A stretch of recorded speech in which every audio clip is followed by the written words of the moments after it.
It's not about the person. So with due respect to the Ministry of Education and the person who wrote this response, it's not about that person. It's about the system that they are into right now. I believe they got sucked into that system as well, and they need to be generic in responding. But yeah, but sometimes you still need to consider, if you're like really into providing equitable services and equitable support to children, especially children who really need this support. You need to be just, and you need to be more than fair to the situation and circumstances. And please stop using the term equitable if you are not 100% sure about its meaning and how it should be served to people like autistic children. Stop using it. Don't use it if you're not doing it, right? It's just an embarrassment to, or whatever your goals and values are. I'm talking not just to Minister of Education, but in all of the government agencies and all the entities around and globally, actually, as well. This should be applicable. Stop using equitable health, providing equitable education, equitable justice if you're not, practicing it, because you are putting stains on that terminology. And it's adding more frustrations, because I saw that in here. But then again, they're reviewing assessments based on what's written.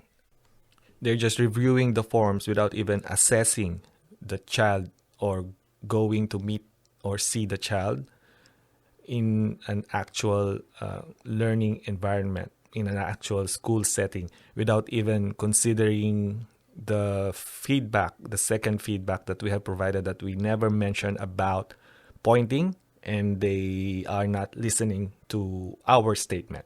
And they just still consider saying, or they just still said, we are stand by our initial assessment of he is pointing. And again, we never said about pointing. That's what frustrates me. We never said about pointing.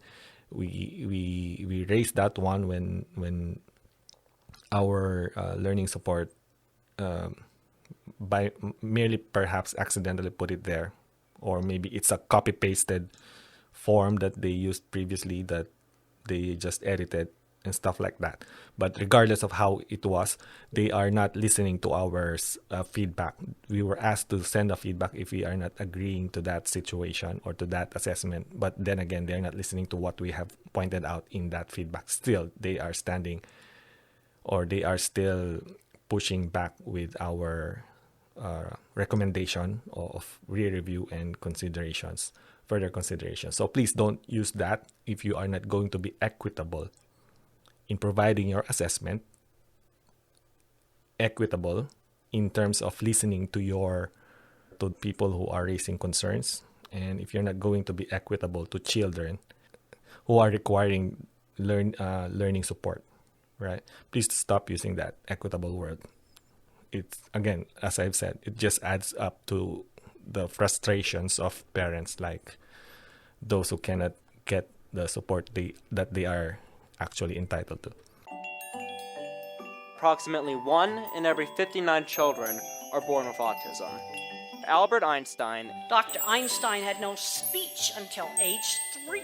Steve Jobs, he was a loner. He brought snakes to school. Leonardo da Vinci. This man was far advanced on the autism spectrum. I'm not naughty.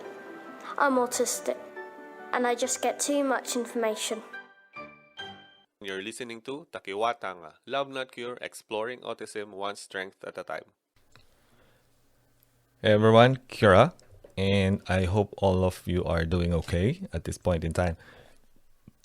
So as I have mentioned last time, I am going to share with you the result of the OIA request that we've made, or I have made, with the Ministry of Education, in line with the questions relating to the ORS review or assessment or review that I have dissected a few weeks ago with respect to my son's ORS application.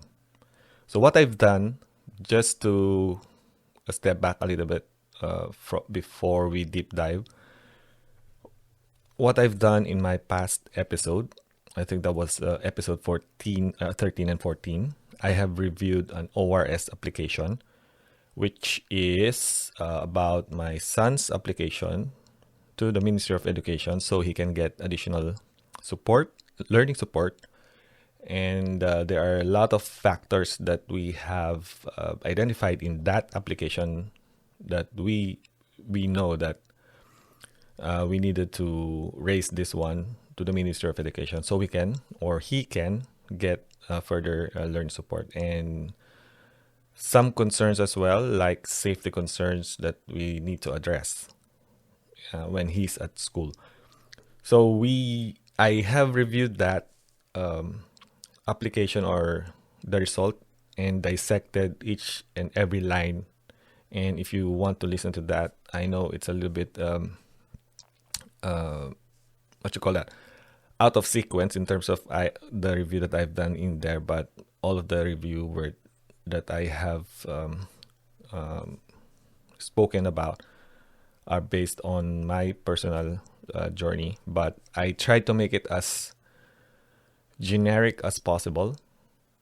So at least I'm not covering just my I'm not stating things that are very, very hard to understand. All right, let's go on this list. But before that, again, sorry, I am just going to give a high-level background about this one. So after that review that I made, I've written or I have contacted the email address of Chris Hipkins, who's the Ministry of Education, asking questions, not about the details of my review, but asking questions about, not asking questions, but inviting him for a podcast just to get his insights on how his team, because being a minister on the education side, I believe he has a say on the things that are happening in his government or in his team. So I was asking him on that request for a guest on this podcast, so we can just talk about what are his plans on the ORS application process and Ministry of Education in general about the autism community. And given that the community or the autism community is growing and there are a lot of autistic children being assessed on a regular basis, so they're growing.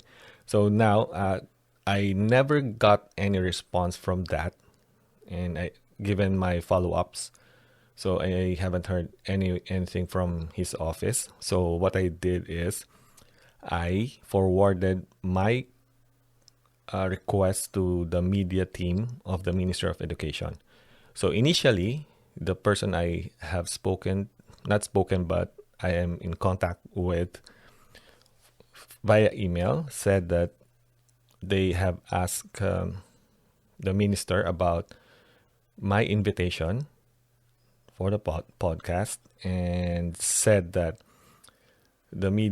said to the media team that they need to answer my questions about the ORS application inquiries or clarification. And then initially they will be providing, or as they said, they are going to provide someone within the Ministry of Education for an interview so that I can clarify my questions.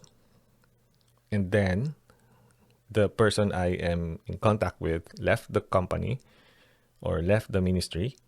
And then I did a follow-up and it was reassigned to someone, again, within the media team. And then they changed the decision from giving me someone from having they change basically they pull back, or is that a term, pull back, from giving me a guest to just asking the questions in written form so that they can find someone to respond on that question. And then I gave the questions. No one, I didn't get the answer right away, and they said there's too many questions, like 20 questions, and that there are other things that needs to be considered as well for the delay because of COVID and stuff like that. So we all blame everything to COVID. And then, sorry, I'm being sarcastic, by the way. And then after that, I did another follow-up, and they said that they will raise this as an OYA, or Official Information Act, something like that. So basically, there will be a turnaround time for them, for anyone from the respective team to respond to this. I think it's about 28 days or 1 month, something like that. So there's a turnaround deadline. So the deadline of giving, or for them for giving erase, the deadline that they have set to give me the answers that I am requesting is on the 4th of July. And then I intentionally did not follow up for this OIA because I just want to see if they will try and meet the deadline. But unfortunately, they missed the deadline for more than a month. So I just received this 11th of August, the response 11th of August, as opposed to the 4th of July, which is their original deadline. And then they said that people are getting sick, blah, blah, blah, blah, blah, blah, which sometimes it's totally understandable, but sometimes, what are we going to do with that situation? People are getting sick, which is totally understandable. I got sick with COVID as well, but after that, do we have any plans to meeting the OYA? I don't know. It's your process, but I think there should be an alternative plan for situations like this. And COVID has been here in this world for a couple of years ago, since a couple of years ago. So it's been here 2 years now. And what are we doing, right? And there are some other aspects as well, which is I think we can still do or improve on things further. But I'm not gonna focus on that. That's another topic for another day. So I'm going to the main agenda, which is discussing the response that they have. But my problem with this is that I appreciate that I was given, or people took time to respond on this, but there are follow-up questions that I will need to raise, or I want to raise, but I couldn't speak to the paper. Like, okay, follow-up question. Okay, who's going to respond to that? Do I need to raise another OYA for that follow-up question? I don't know. Yes, that's why it was funny asking for questions like this, and I realized, like, hang on, we originally had the opportunity to have a podcast and discuss things about how we can support and help and perhaps improve the Ministry of Education, things like that. But yeah, it's a kind of different kind of what you call that? I'm losing my terms or terminology here, but it's a little challenging to, not little, but it's super challenging for me now to express this, because I will just be reading these questions and I will be answering the same based on what's in this paper, but there's no follow-up questions. So you're not allowed to do a follow-up questions, which is odd. So anyway, we've done our best and we were able to get some answers. And going through the answers, because some of these are linking to a website, or some of the answers are far too long. I will just be putting all the information on the website, but I will be reading some of the answers that are going to be relatable with respect to what I think should be improved. And also, this is a good timing as well, because remember, we have responded to the original ORS assessment, so that we can provide them more information. We can provide them more a feedback onto why we think that their original assessment is not needs to be re-reviewed, so that they can consider my case or my son's case. And also, I am like I said, it's a good timing because we've received that feedback. So this is what is meant to, or what has happened. So I'm trying to explain it properly, but sorry for making you a little confused. So after we have received that ORS application, we were given about 6 months to feedback on that review assessment. And then within that 6 months, if we are not going to contest on the result, that will be final. But we had a second round of, it's not a reapplication, but second round of confirmation review, that saying that we do not agree with the result of the assessment. So the first one, he was declined. So the second one, we have raised it again to them that we are not agreeing to their review result, or to the result. Hence, we are sending a case to re-review that. And then they have come back, and again, for the second time around, it is being declined for a certain reason, which is, like I said, it's timing, because I've got this Ministry of Education response to those 20 odd questions, as they say, that I'm raising to them, plus the second result of our battle. Should I say battle? Yeah. Right. Like I said, going to that, I will just try to relate both things in here and see how it's relatable and how timing it is for me to get my feedback for the second. It's always like that. So I don't know what I'm saying right now. I'm not now starting to mix up two things here. So please bear with me. All right. So like I said, maybe I should print out the result of the second re-review. Can I just call it re-review of our original application? Right. So if we are going to look at the Ministry of Education response, there are 20 questions here, and then I will skip questions 1 to I'm just turning pages here, 1 to 10, because these are generic questions and obviously the answers are generic. Now I will go to read question number 11. Right. So question number 11 is that I said in this OIA, maybe I should just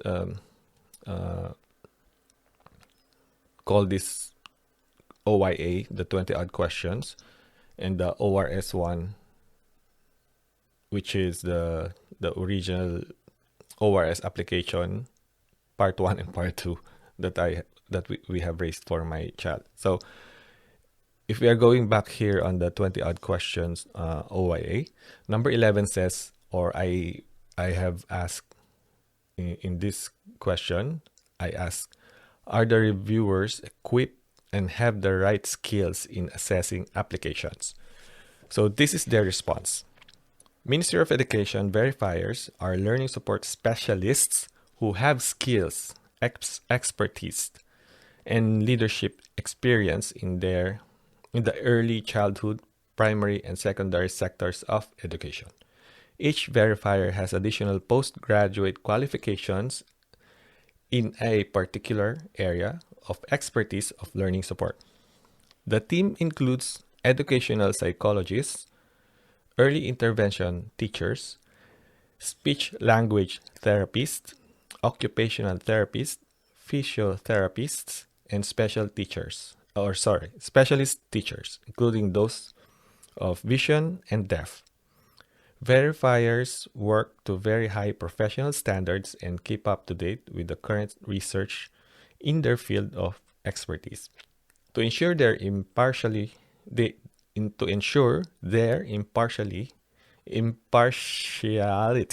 sorry, I missed that liati. To ensure their impartiality when making independent decisions about eligibility, each verifier works from a separate location. They are responsible to the manager assurance and eligibility. National Office, Ministry of Education. Right. So the answer is generic as well, but they are specialists who have skills, expertise, and leadership experience in early childhood, blah, blah, blah, and all those sectors, right? Now, in the result that we have received for the second round of review that we have requested for the ORS application, in that result, they said that my son has intent to communicate still. They stand by. I should have read that. Hang on. My son. They stand by their decision of declining the application because there is my son still has intent to communicate, and that he is pointing. There's still something about this pointing thing. And blah, blah, blah, blah, blah, blah. I'll skip the rest of that review. So my point is, on the second round of review that we have requested to them, we asked them, or we told them, or we mentioned that we never said pointing in the original application that we have raised. And that they have to disregard pointing. I don't know how that came out. We asked our learning support at that time that they have to revise the application form that they will be submitting because he is not pointing or he's not doing pointing. Now, in this response of number 11 question that I raised to the Ministry of Education, they are saying that the learning support specialists have skills and expertise. I understand that. Totally understand. But they disregarded the information that we have said to them that he is not pointing, meaning they're not listening to what we are saying. We clearly have stated that he is not pointing, and they are still pushing on that option that no, that he is pointing. And okay, listening to someone is a skill. How can you have a skill if you are not listening, you're not reading or you haven't read the whole statement? Or have you? Have they read the whole statement? That's a BS to me, right? So like I said, how can I do a follow-up question with this item if I'm only speaking to a paper and reading this out loud? And now I'm starting to rant because I don't want to do that. There's a I don't know.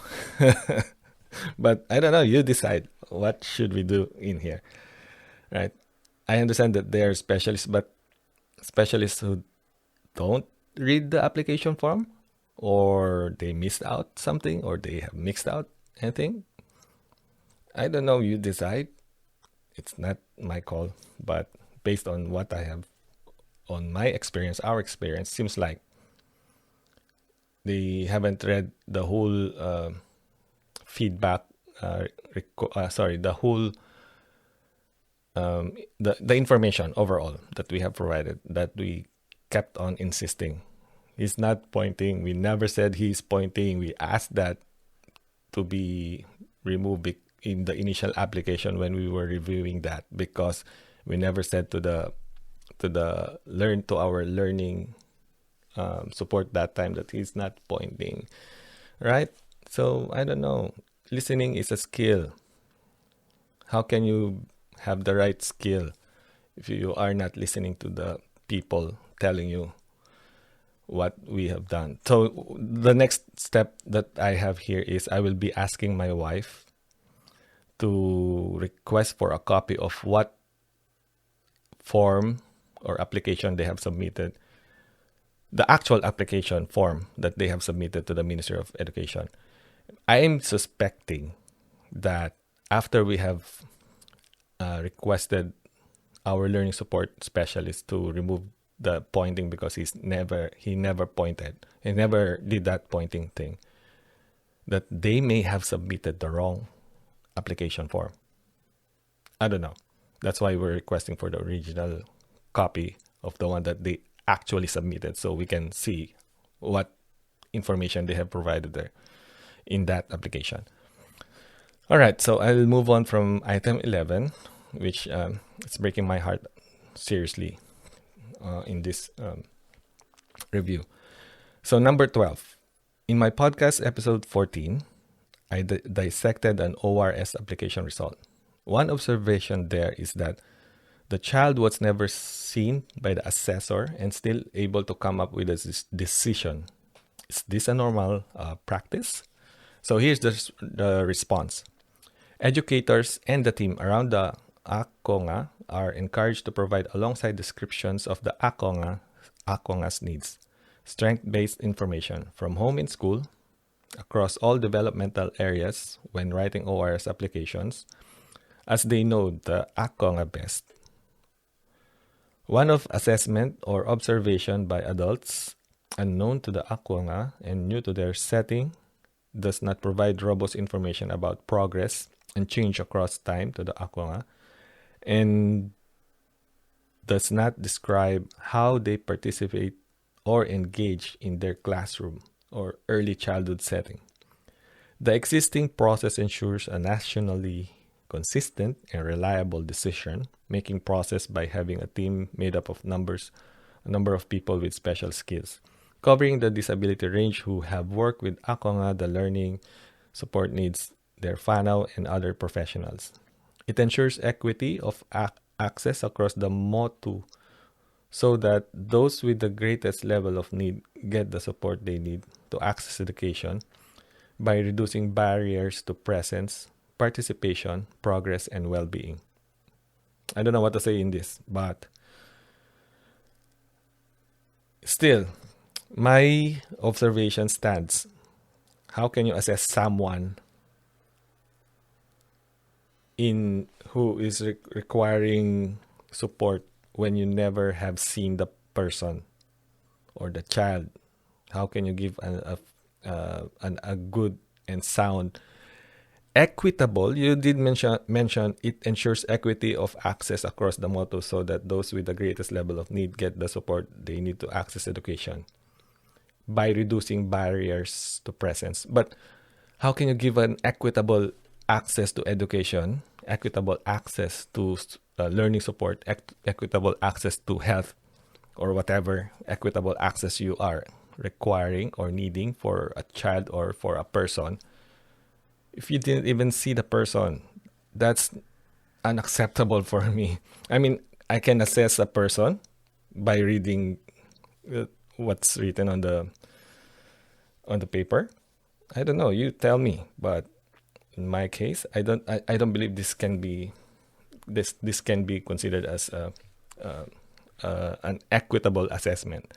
This is another BS for me, or to me, or whatever.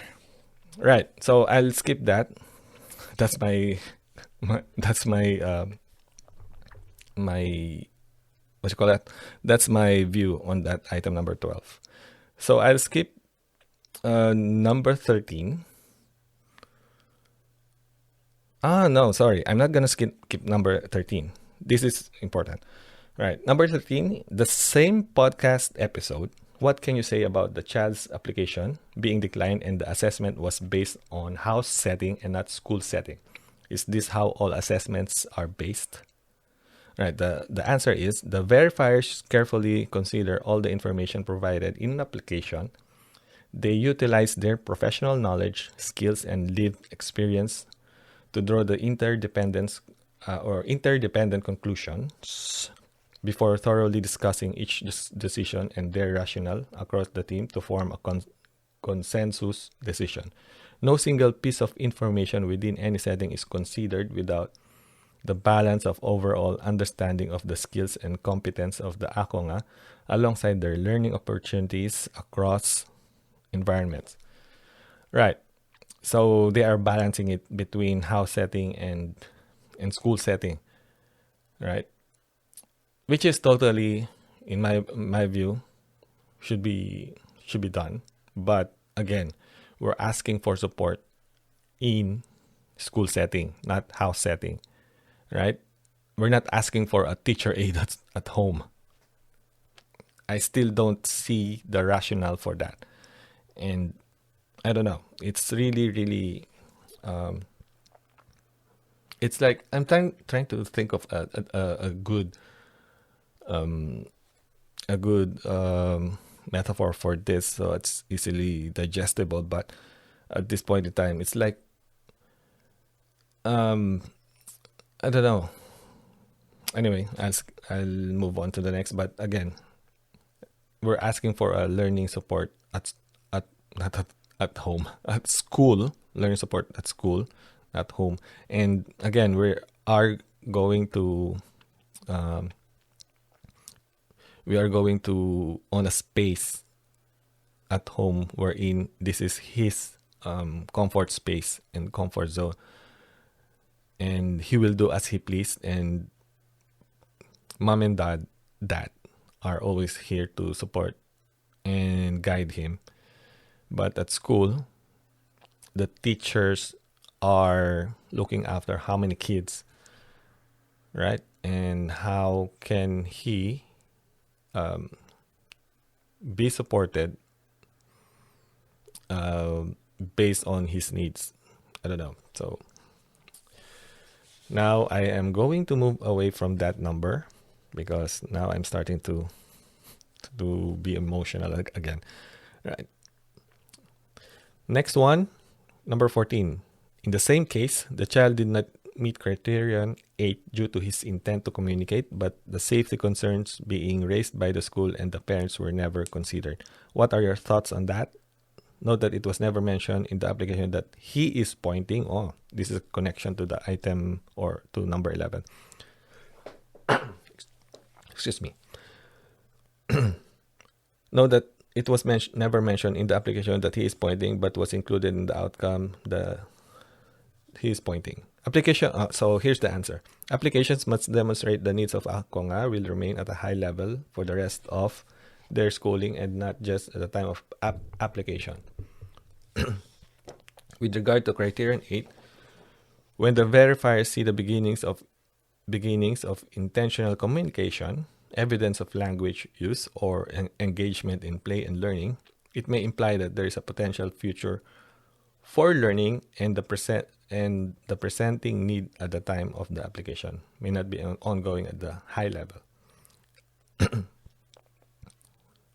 It is important that the team around the akonga explain how the learning engagement has been gained and if the intensity of frequency of need will be ongoing for the duration of their schooling. My throat's starting to be scratchy now. It's getting scratchy. As indicated in the previous response, number 13, all aspects of akonga development and behavior are considered and weighed against relevant criteria when the verifiers are making this decision. Again, I couldn't make a follow-up question on this because first, he never answered my question that Why suddenly the idea that he is pointing was suddenly in the application? What happened to that? Right? So I couldn't do a follow-up question that he didn't answer my question here. So, and I don't even understand the answer that he provided here. So, all right. So I'll move on now. So I'll just leave it as is for the time being. But again, this is getting out of hand. All right. I'll skip number 15, and then I will go direct to number 16. In the same case, in the podcast, the child has started his primary using emergency funding from the Ministry of Education, but he was only in school for 3 hours. That's the teacher's aid support he is getting as per the emergency funding. The child will likely be delayed with his peers. What are your thoughts on that? And then their answer is, we are unable to comment on the specifics of the individual akonga. Guidance is provided nationally with decisions regarding resources from learning support made at the local level. Considering a range of factors unique to the context of the akonga, getting off to a good start at school is important and may involve team learning support and school professionals who work with the whānau to collaboratively plan the best approach. Whānau can contact their local office of the Ministry of Education and talk with the service manager or a manager learning support to discuss any concerns regarding additional support for akonga. A contact list for all local offices can be founded at Learning Support Services, local offices, services, blah, blah, blah, blah, blah, blah. So in short, they didn't give or provided an answer. They are unable to comment. I'm only asking what's the plan for that. What are their thoughts about that delay? Because it's only getting 3 hours of emergency funding that the Ministry of Education has provided themselves, right? And then he is going to be delayed for another 3 hours. So where's the equitable education that they're talking about there? I couldn't sense a single equitable services for in that answer.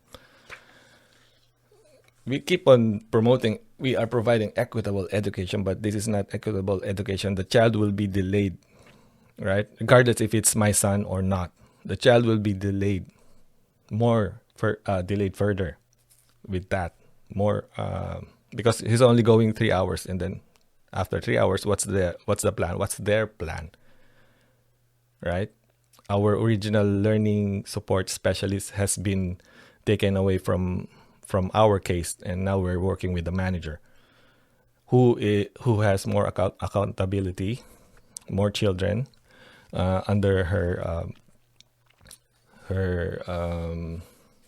what do you call that? Under her support.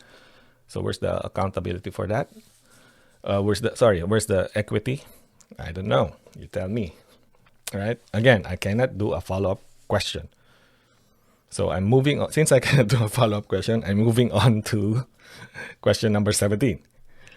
Right. Given the child is only going to school for 3 hours, what are the next steps for the parents? Follow-up question related to 17. For cases like a child has no emergency funding and cannot go to school because the school cannot accept the child without additional support, what is the plan for that? Again, same response that they have provided. We are unable to comment on the specifics of the individual akonga, blah, blah, blah, blah, blah. I'm talking about what's the plan? What's the Ministry of Education's plan? If you have a plan, you know what you know what you're going to do after that. You don't have to talk about the specific case because you already have a plan in place. You have a system in place. You know what to do. You know what you are going to, how you're going to support the child. Then you don't need a specific individual information or specific individual information about the child or akonga. Again, I cannot do a follow-up question to this paper, the paper will not respond. And I am not spending an ounce of effort and energy raising another OYA and wait for another month for an answer, or more than a month. You're not going to meet your OYA target. Right, let's move on to the next. Number 18. In the article from New Zealand Herald, it was mentioned, based on research, autistic children are 3 times more likely to be stood down. That article also suggests that if there is available support like additional funding, helps in getting better customer outcomes for kids, better customers. Sorry, let me read it again. Sorry, I lost that line.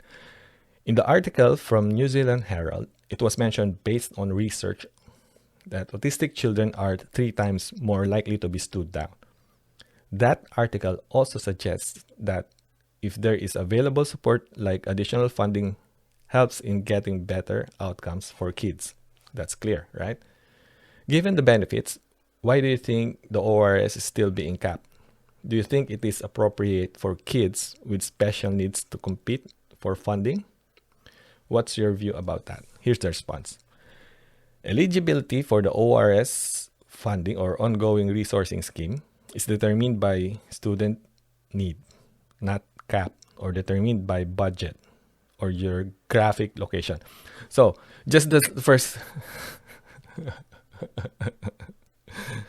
just in this sentence, you will know that there's conflicting information. Eligibility for the ongoing resourcing scheme is determined by student need, not capped, or determined by budget or geographic location. Determined by budget. What do you mean by budget? I only have $100 for this. That's capping, right? I only have $100 budget for Wellington, for example. That's capping, right? How can I do a follow-up question by merely talking to this paper? Right, I leave that to you to answer, anyone listening or whatever. I'm going to leave that. I'm going to skip the rest of the statement because it's really conflicting, to be honest. It's not capped. It's not capped, but it's determined by budget or geographic location. So from there, it sounds to me that it's still capped, right? So this is another BS answer from me. From me, of course not. Another BS answer, in my opinion. Right. What else? Oh, okay. I'll skip the rest of the items here up to the number 20 because most of these are just basic responses that are generic and are searchable online and are blah blah blah. I'm not gonna dwell on this. So what I'm going to do is I'm going to publish this content, and I would like to thank. I think it's okay to mention his name because he's on the National Director Learning Support Delivery.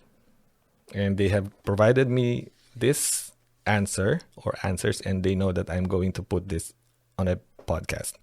But again, I would like to thank the Dr. David Wells who responded to this. I'm happy that they have provided me some answers to their questions, or to my questions, answers to my questions, but still.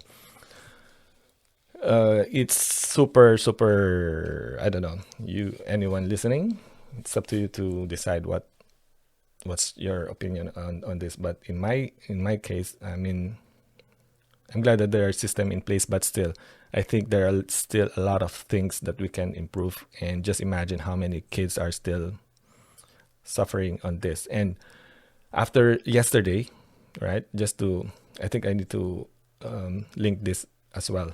After my wife has received the response on the decline for the second time for the ORS that we are really, really applying and then asking. So she's feeling really down and I'm feeling down. And I think this has something to do with the stress that we are already into and that she is right. It's an additional. Just come to think of it, there will be aspects of the mental health that is tied up to this process, and she was talking to our learning support person from the Ministry of Education, and she was saying that this is just her telling me the story. She was saying to our learner support that we've done our part. We no longer know. We don't know what else to do, and I am just worried about my son and about his future. And come to think of it, it has something. We can tie this all up into another problem that I'm hoping that we will not be going through now, in terms of mental health challenges now, because she will be thinking about this, and I am going to think about this, and there will be repercussions and challenges as well that we are also facing, and no wonder in terms of our mental health system, we're side sweeping a little bit, so no wonder there are a lot of challenges on that space as well. And in my opinion, in my view, if we are able to support these kids, we can perhaps alleviate some mental health challenges that parents, autism parents, are facing as well. And not that I'm talking about this because I'm speaking about my wife, but I always think that if there is someone experiencing this challenge or challenges, even just one person that I'm aware of, then perhaps there will be more, or there are more people experiencing the same. And I'm just worried or concerned about other parents as well, apart from my concern or my worries about my wife's mental health. But yeah, we'll get to that point at some point. We'll deal with that separately. But I'm just stating, right? I'm just trying to make a point that things like this are also constituting to mental health challenges as well. Just saying. So at least you might want to listen to it. And if you are from the government, you might want to step back and have a think of it. And then, yeah. What else should I say? I'm not that I'm speechless, but yeah, I guess I am. After all these discussions that I have just made, so I'm slowly speaking slower. Does that make sense? Slowly speaking slower. But yeah, that's the review. Started to give me a little headache, but I'm leaving the rest for you to decide. Again, I appreciate the effort for giving me the response for this questions, and I appreciate the ministry for this. But again, there's still a lot of things that we can improve or we need to improve. And if we are going to do that, we need to do it faster, as soon as possible, right? And especially the way we provide support to children, not just my son. It could be any children, not just the child on the autism spectrum. Could be anyone, right? If we are looking at providing additional support or providing support, we need to do it faster. These children will grow, will not wait for your additional support, and will just continue on growing or growing up. And they will miss a lot, right? Just think about this. They will miss a lot of opportunities available for them because they have outgrown the services that they are entitled to. And this ORS is just one service or services that they are entitled to.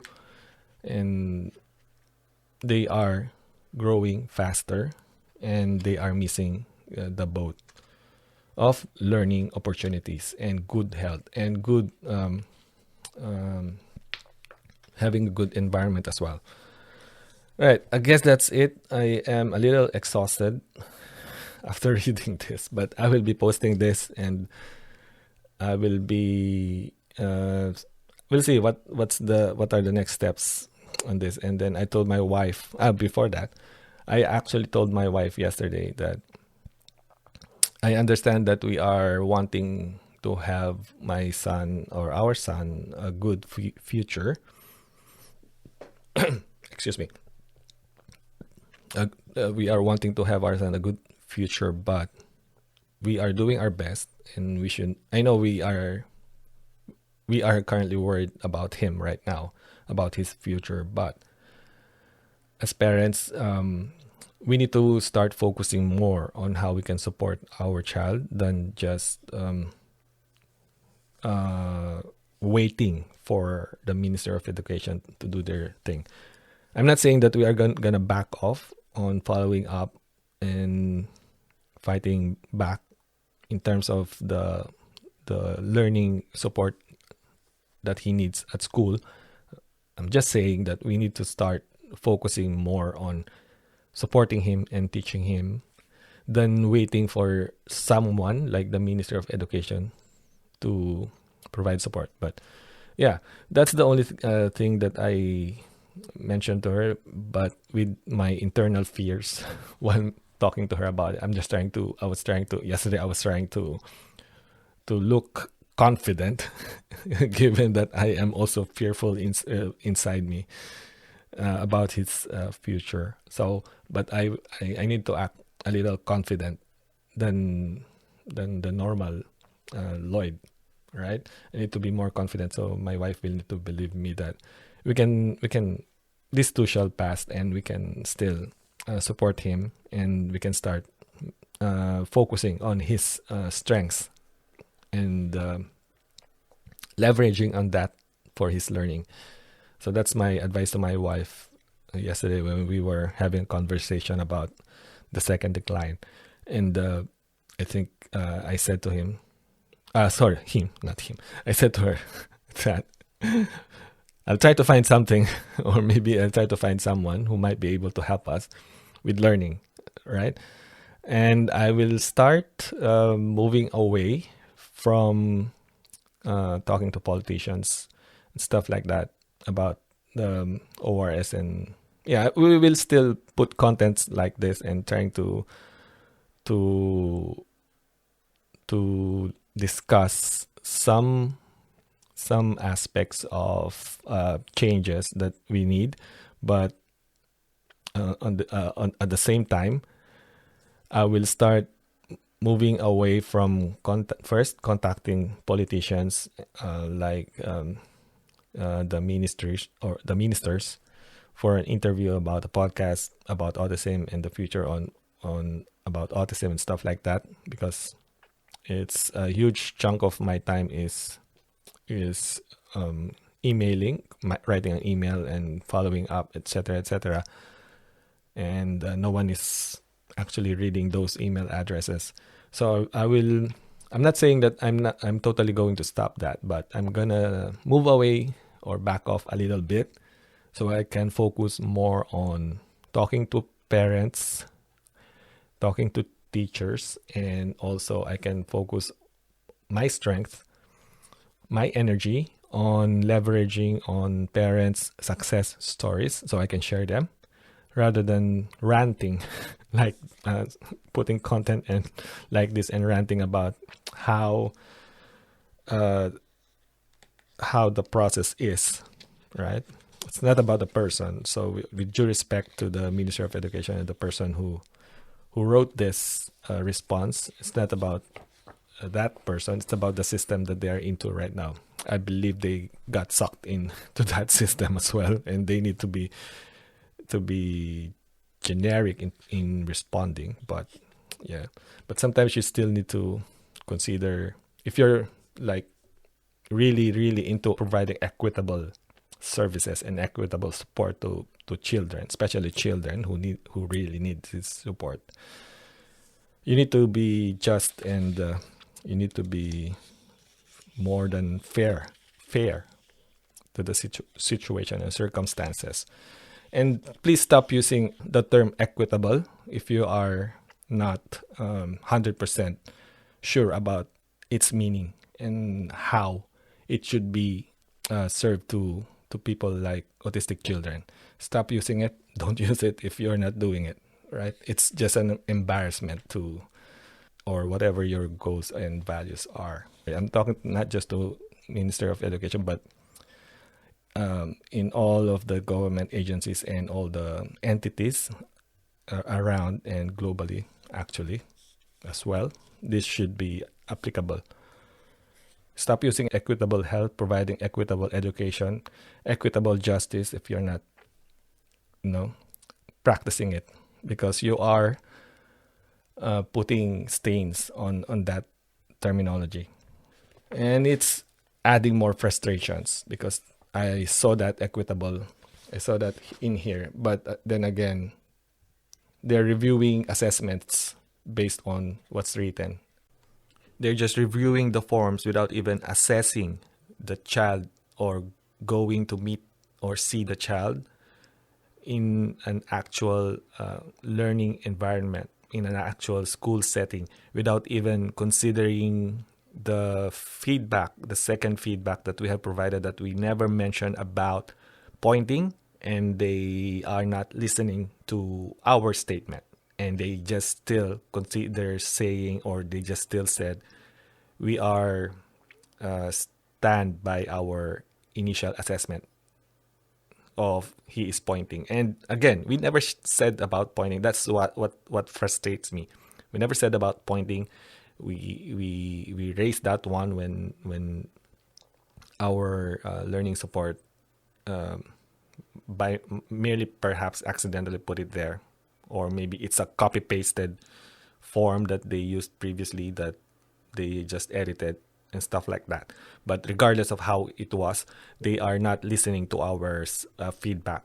We were asked to send a feedback if we are not agreeing to that situation or to that assessment. But then again, they're not listening to what we have pointed out in that feedback. Still, they are standing, or they are still pushing back with our recommendation of re-review and considerations, further considerations. So please don't use that if you are not going to be equitable in providing your assessment, equitable in terms of listening to people who are raising concerns, and if you're not going to be equitable to children who are requiring learning support, right? Please stop using that equitable word.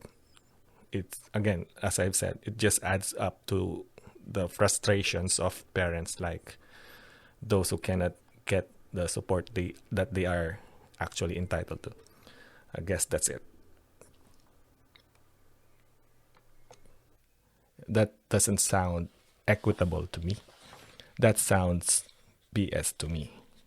Okay, so I guess that's it for now. I am going to sign off after this and just enjoy breathing, enjoy the outside world, and enjoy the trees, the views in Aotearoa. It's a cool place to be. In general, not all negatives. It's just another system that we're into, wherein that system has to be improved. So, right. So I guess that's it. I'll enjoy the views outside shortly. And until next time, bye, and thank you for listening. Every Tāngata fight Takiwātanga is different. If you fail with one strategy, don't stop. Keep moving forward. Always remember that for every failure you encounter is one step closer to your success. Thanks for tuning in. Until next time, me muto te whakawa haere. Let's stop judging others. Me mahi tahi tato. Let's all work together. Kia maya, kia kaha, be brave and be strong.